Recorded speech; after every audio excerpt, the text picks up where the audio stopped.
There is a quiet rebellion happening right inside your pocket, and you've probably never even noticed it. I'm talking about the silent observers, the ones who fill their screens with our lives but leave their own feeds perfectly blank. You might be one of them, or you might wonder about someone who is. And the real question isn't if they exist, but why? Why choose to remain a ghost in a machine built for shouting? The easy answer is shyness, but the truth is far more powerful, and it reveals a hidden strength. For these individuals, a blank profile isn't a void, it's a fortress.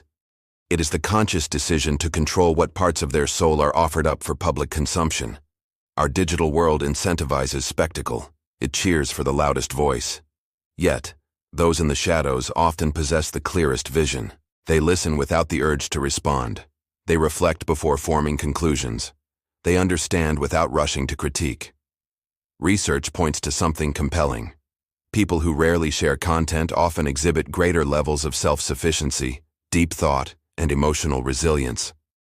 They are less prone to the trap of comparing themselves to others, and they derive their sense of value from within.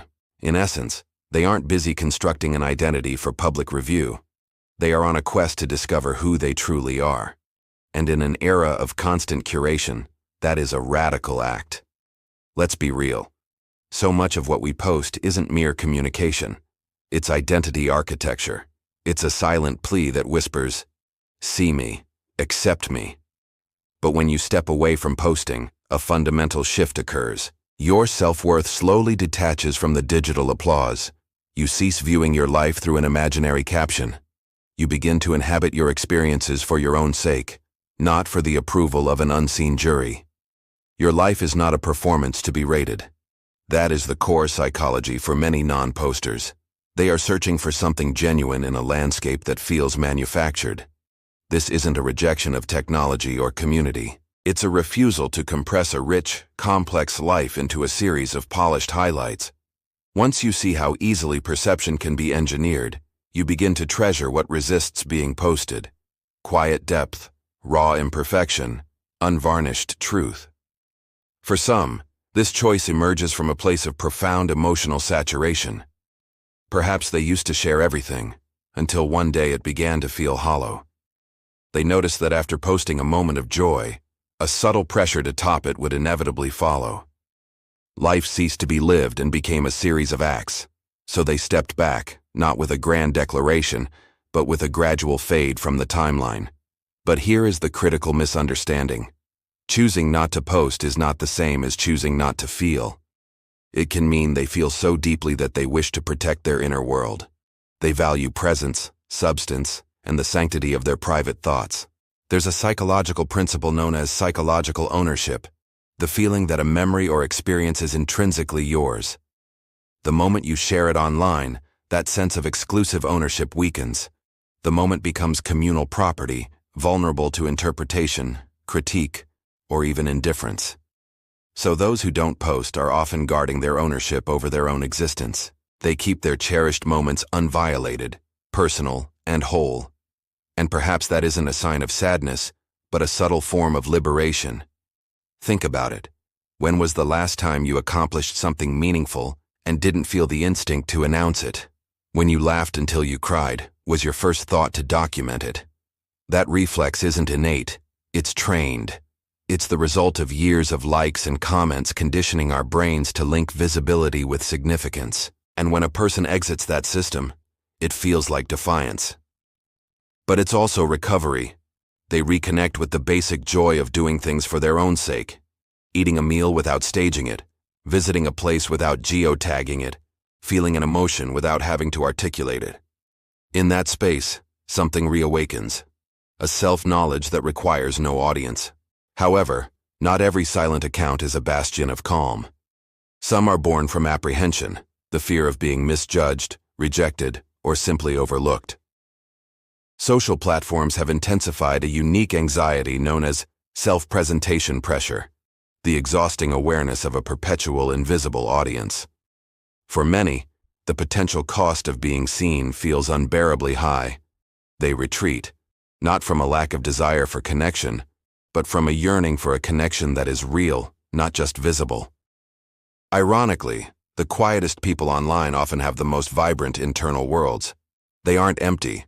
They are full to the brim. They simply select stillness over showmanship. There's a profound philosophical weight to that silence.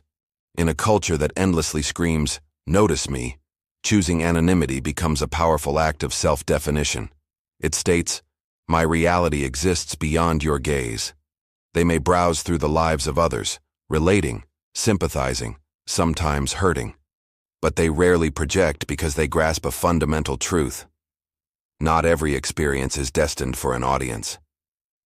Sometimes the most transformative events in a human life, profound growth, deep grief, personal evolution, occur in the quietest corners, unseen and unrecorded. After you've lived through enough of these private revolutions, you come to understand that being unnoticed is not the same as being unimportant. Significance grows in the soil of silence. This is the central paradox. Social media was created to bring us together, yet it frequently leaves people feeling more alone than ever. When you stop posting, you cease pursuing digital proximity and start reinvesting in tangible relationships.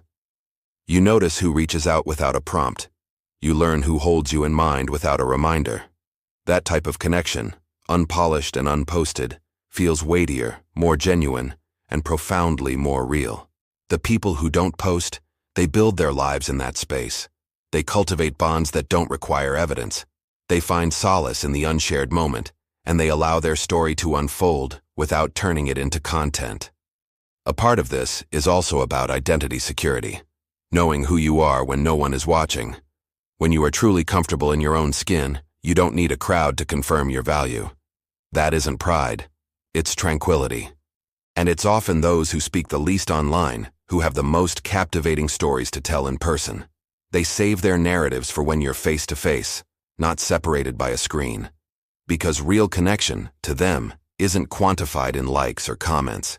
It's in a shared glance, in understanding smiles, in laughter that needs no external validation. These are the people who contain multitudes, who process the world intensely, and who comprehend things on a level that doesn't require loud proclamation. They don't need the world to validate their existence. They simply need to live it. And perhaps, in a society so frantic to be witnessed, their quiet presence isn't a shortcoming. It's a reflection, a quiet nudge reminding us that the most meaningful parts of life often don't need a broadcast. That sometimes, the most human choice you can make is to keep a piece of your world entirely for yourself. If this reflection resonated with you, please give this video a like and follow the journey here on Winds of Thought for more explorations into the human experience.